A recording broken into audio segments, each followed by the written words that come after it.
Kapal feri KPM Roy 1 dikabarkan terbakar di perairan Merak, Banten pada Sabtu 6 Mei 2023. Kebakaran terjadi saat kapal tersebut berlayar dari Pelabuhan Merak ke Bakauheni.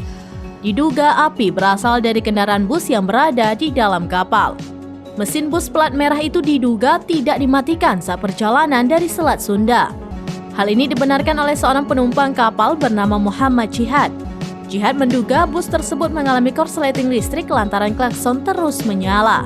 Saat kebakaran terjadi, lanjut Jihad, supir bus langsung menghilang. Penumpang pun sempat mencari-cari keberadaan sang supir. Penumpang asal Jakarta yang hendak menuju Palembang itu juga mengungkapkan sempat ada ledakan dari ban. Berdasarkan informasi, sebanyak 456 penumpang kapal KPM Roy 1 yang terbakar di Pelabuhan Merak pada Sabtu 6 Mei 2023 sore dipastikan selamat dan tidak ada korban jiwa akibat kejadian ini.